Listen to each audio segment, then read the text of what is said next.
In September 2012, we got a cease and desist order from the city of Portland for doing a short-term rental. So I went down to the planning commission and talked to them about what would it take to get a short-term rental license.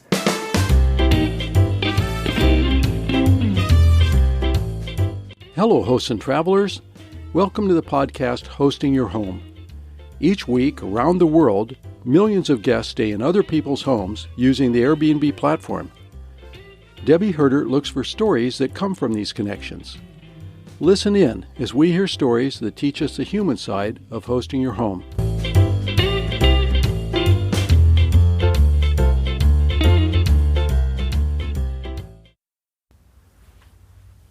Hi hosts, this is Debbie. Welcome to the Hosting Your Home podcast. Today we have a story that we feel really needs to be told. Bob and Sue Lau are basically responsible for starting the permitting process in Portland, Oregon. They have a lovely home in the northeast sector of Portland. They have a basement apartment that's on Airbnb in their gorgeous home. Bob manages their vacation rental on the Oregon coast, and they also have a duplex in the long-term rental market in Portland. So they are very aware of all the nuances of home rental in Portland and Oregon. Listen along as they recall their steps in having their voices heard by the Portland City Council. Bob Lau, L-O-W, and Sue Carter Lau. Thank you for talking with me. And I understand that you guys have kind of been the backbone of our community in getting us started with the permitting process, getting short-term rentals recognized by our city. And I'm here today because I would really like to share your story with our audience about how this came about and what got you started. So, Sue, let's start with you. Tell us your story.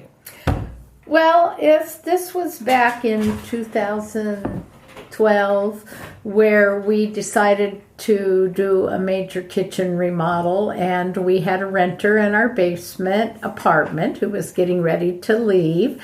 So during this remodel, we knew would take a long time, we moved to the basement. When we did that, we furnished the apartment, and we lived there for 6 months. We had several friends who were doing short-term rentals at that time, renting a room out of their homes. Mm-hmm. And when we were ready to move back upstairs, they suggested that we short-term rental our apartment because it was furnished and very comfortable, had a private entrance. So we didn't know about Airbnb at that time. They told us about it. We looked it up. We saw that there were many, many Airbnbs in Portland, and did a little research on what we should charge and how we should advertise, and decided to try it. We got very excited once we got it online with Airbnb because we met some wonderful people, and it was going very successfully that year, in that summer especially, in 2012, until our next door neighbor decided to complain that we were running a hotel illegally because she saw different people coming up the driveway that she didn't know, different cars parked in the neighborhood. At that time, the city contacted us and told us that it was against the law in our neighborhood to have a short-term rental. The only thing that we could do was have a bed and breakfast, but we would have to apply for a conditional use permit. The bed and breakfast then idea was out of the question because it would be about $4,000 to even apply, not knowing if you would get it. So at that point, we decided to talk to the city. We realized there was over 1,500 short-term rentals in Portland, and that Portland needed to look at the fact that more and more people wanted to stay in short-term rentals. So in about September 2012, we got a cease and desist order from the city of Portland for doing a short-term rental. So I went down to the planning commission and talked to them about what would it take to get a short-term rental license. And they asked us where we live. We explained to them that we live in Laurelhurst, and they told us, well, that's a residential R5 zone, and you can't get a bed and breakfast or short-term rental license in a residential zone.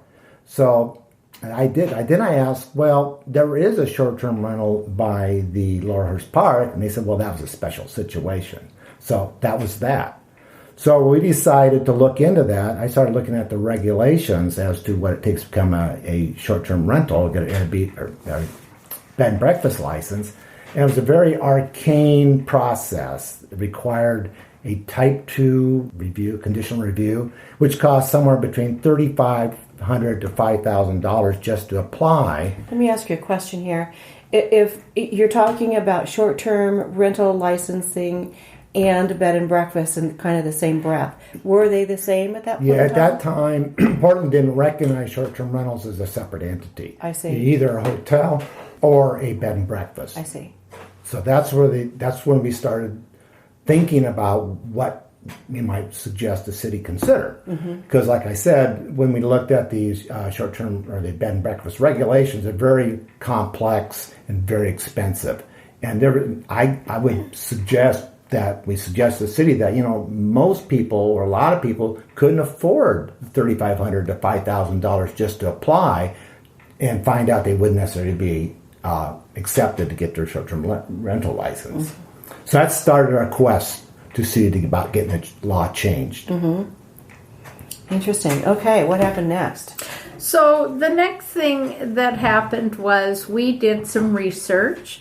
We decided to find out just how many short-term rentals were operating in Portland. So we looked at the different websites, and we found that at the time in 2012, there were over 1,500 listings between the different websites, including Airbnb.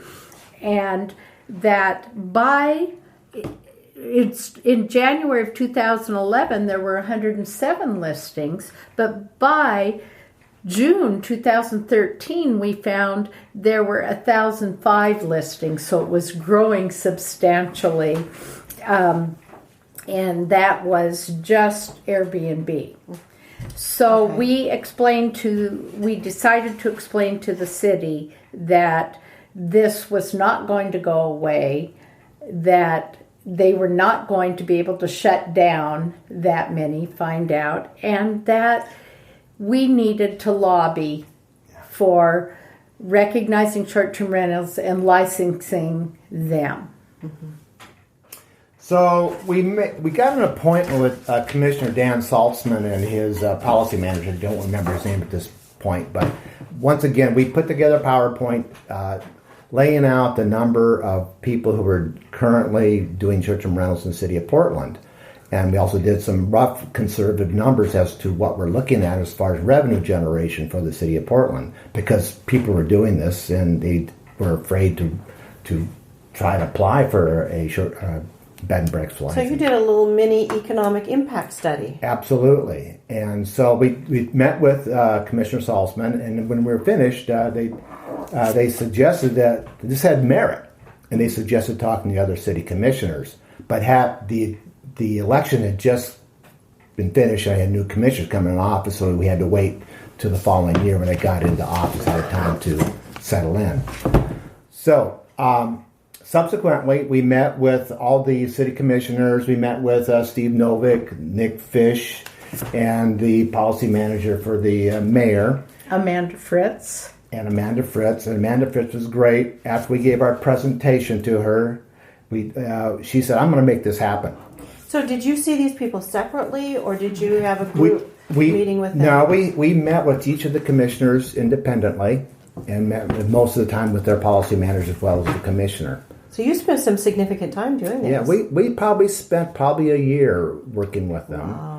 And every time we'd go to another commissioner, the data would change because we had more and more short-term rentals. It was escalating at quite a rate.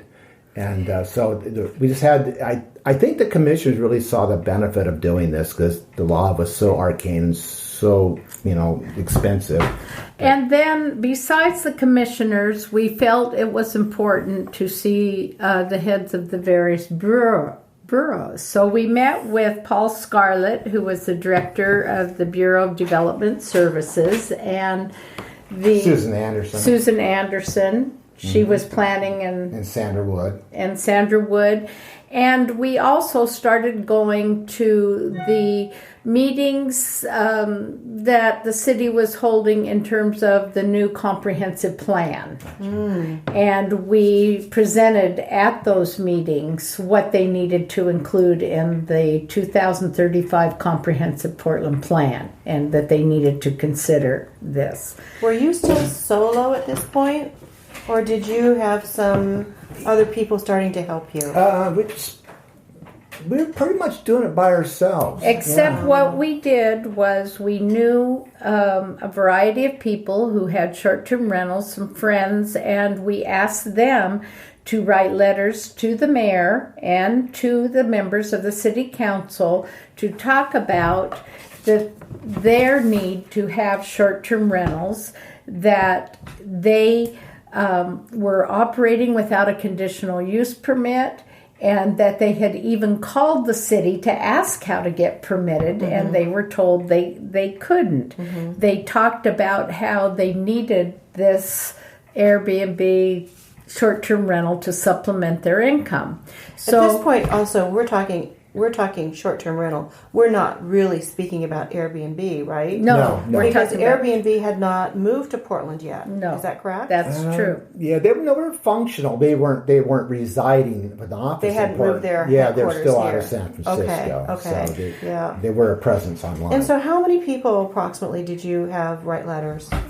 We probably had about 10 people write letters, and then we also have a short-term rental, a vacation rental in Cannon Beach, and so we were able to begin to look at some of the regulations. And by doing that, we found that there was another city that we looked at, Austin, Texas, that had recently created policy around short-term rentals. So we brought that forward and showed Portland that a city similar in size was licensing short-term rentals and did have regulations that they could look at.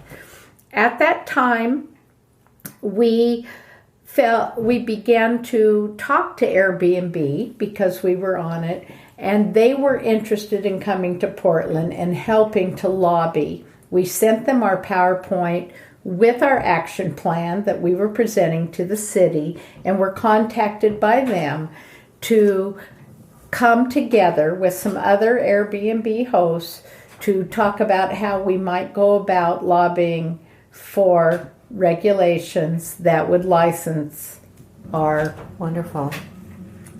short-term rental. Yeah. To streamline the short-term rental regulations, basically what we're looking at. So, Yeah, wow. So that was then in 2014, because wasn't it 2014 that Airbnb moved to Portland?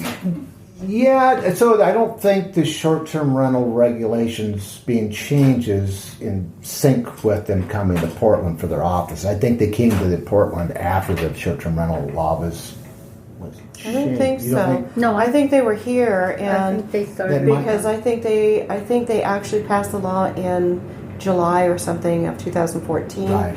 And I think, because I remember going downtown to the planning offices and sitting in on the planning meetings. So those were all that spring, if I remember correctly, and that's where we met you guys. Yeah, you're probably right. But it was an interesting journey to go into the process. So at this point, then, did you step back and let Airbnb and the city kind of did they have enough momentum going at that point where it got to a point where Airbnb was negotiating with the city of Portland, working out the fine details, and then And then I think one of the major things that happened was we had to go to various neighborhood association meetings because we had our next door neighbor that had gotten other neighbors to rally against it. And so we had to go present at those neighborhood associations with neighbors there that were saying how it would impact the neighborhood if we had all these short-term rentals. However, some of our friends had neighbors who supported it, who wrote letters in support. So we were dealing with some of the we had some pushback along the way. I didn't realize that you actually went to the neighborhood association. Yeah, we went to Southeast Uplift with the LNA, the Laurelhurst Neighborhood Association. There was a lot of pushback. It was so they were concerned about the character of the neighborhood. So you're not just educating the city and trying to get laws changed. You're also educating the neighborhoods and the residents about what Airbnb or what short-term rental means in their neighborhoods. Exactly. Very good. Yeah. And in fact, the Laurelhurst Neighborhood Association board sent a letter to the city without polling the neighborhood that they were not interested in having short-term rentals in the neighborhood. So we planned to have a city person, somebody came to the LNA meeting to discuss what it means to have a short-term rental in a neighborhood. So we did have to educate them as well. And we had to really help the city understand how they would go about managing short-term rentals in terms after licensing. And one of the things that happened then was the regulations came out in terms of the safety. Oh. You're talking about the safety You mean inspections? the inspections? And those. I think the final, and that was part of when they had the big meeting that we went to, and the city council was talking about approving or not approving. They did outline that they would need to have fire inspections for licensing and all of this before they said, yes, we're going ahead with short-term rentals. They had regulations that they were discussing. And we did meet. We had the meetings with the city commissioners, and then the county commissioners, the planning commission, the planning commission. The planning commission. We had the public hearings, and that was interesting. We had people. All the testimony on that. How Airbnb was controlling the city and this sort of nonsense. But it was an interesting, like I said a moment ago, it was an interesting journey. But you know what? We actually, us and as well as Airbnb's helping our other friends and hosts. We actually got this law change or regulation changed pretty quick. It took a little over a year or so to do it, which is pretty quick for a city to change regulations like that. So. Well, I just want to thank you for starting that and getting the momentum going. I remember going to those planning commission meetings and hearing testimony of lots and lots of people. I bet they had hundreds of testimony that came out of the community, and that was just phenomenal to hear some of those stories. Yeah. So what happened after that? So now we have our law in place. So let's just briefly talk about what we have to do in order to be permitted. Oh, currently, right now, the way the regulations are written, that it's pretty straightforward. You have to apply for $175, and then you have to have an inspection. And the concept is that you have to have an egress and integrated smoke detectors. That's pretty much it. So, but I know there's been some issues with that. Some of the folks, some of the hosts have had some issues with the inspectors coming in and finding other things outside of the primary concern. So that's an issue that needs to be addressed. Yes. And so what happened with you when you were getting your permit? Well, when we got the permit... You must have been one of the early... Yeah, well, we were, but we had an issue with an egress. We had to put an egress window in. In our basement. In our basement. We had to make a little modification to our stairwell. We were an inch too low, So we had to have a contractor come in and modify our ceiling so we can make meet the code for the downstairs. And You were an inch off? we were an inch off and couldn't get a variance. Wow. And do you mind if I ask you what this cost you to do Yeah, that? just that alone was $5,000, and then it would cost another $6,000 for the egress window. Wow. So we're $11,000 into this, just get our permit. And You must have felt that it was financially worthwhile to do that. absolutely, yeah, it had to make economic sense. Yes. And of course, it has. We've been very fortunate. We've had a lot of good guests and get a lot of rent. Although during the time we were lobbying for short-term rentals to be legalized, we could not rent out. And that was an issue for us. Yes. Well, because the way the city was operating was on a complaint-driven basis. And if you lived in an area where your neighbors were friendly to short-term rentals, you're fine. But in our situation, our neighbors weren't quite so friendly towards short-term rentals, so we're kind of out there. So we had to follow the rules and stop doing any rentals until we had our house permitted. So in that regards, when we did have the person come in to inspect our house, I met her at the front door. I said hello, and I introduced myself. I said, "You're here to look for our integrated smoke detectors and our egress, right?" And she said, "Yeah." So we came in. We kept it pretty close. She was here about maybe 20 minutes. Checked for windows to open. We had the egress integrated smoke detectors, and it was done. Did they want information on your permitting process when you did this work? No, they didn't ask for that. So of course that's public record, so they could Yeah. see it. I'm but- sure they looked to make sure we had the permits for the.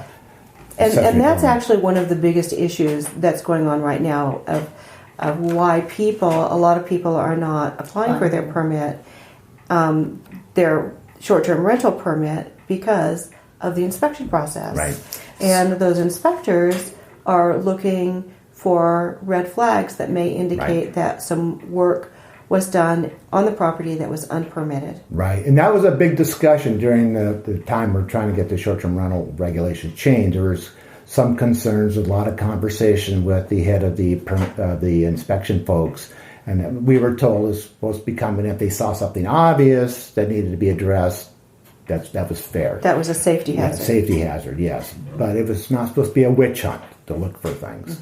And so that has turned to be an issue, I understand, Yeah. that some of the hosts who are trying to get permitted are concerned about uncovering things that maybe they're not even aware of and that the city might find. So, yeah, there's got to be a better way. And one way I've heard, and Rob and we've talked about, is maybe having fire marshal become the inspector, because that's what it's about, is safety, and that the integrated smoke detection egress is pretty the primary things we're looking for. So that's a one possibility to maybe make it safer, if you will, for people to feel they can go ahead and get their permit. I think one of the things that we tried to stress when we were presenting our proposal is that the revenue that the city would be generating from the short-term rental taxes would easily pay for their personnel to be trained to do those inspections specifically for short-term rentals. And that we said, when we were trying to have them look at the economic value of this, that at least $100,000 of revenue is lost every month by not allowing short-term rentals. So that extra $100,000 a month should be able to pay for what extra personnel to be trained to appropriately license these short-term rentals versus using the typical inspectors that go to homes. Right, and actually they have done that. I don't know how they do their breakdown of finances, but there are a number of inspectors that are regional maybe regional isn't the right word, but they're specific to different locations of the city. Okay, So, and that's there's a number of them. better now. Yeah. So just to be clear, they're not your normal inspector. Yes. Okay. That's good. Except that they do report to that planning commission department, and I understand that it actually has turned into a witch hunt, basically. Yeah, I think it's a function of the inspector. Yeah. Yeah. I think it would be really nice to have that not be a part of Yeah. it. Yes, The we planning need commission to address and- that, Yeah. and maybe we will go in again.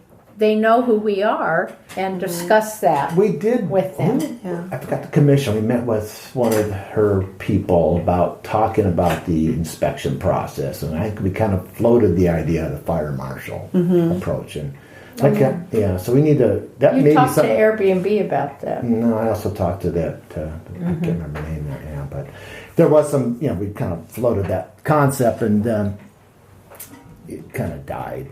Yeah, she didn't. Well, I really wanted to get your story because this is so interesting that you two people have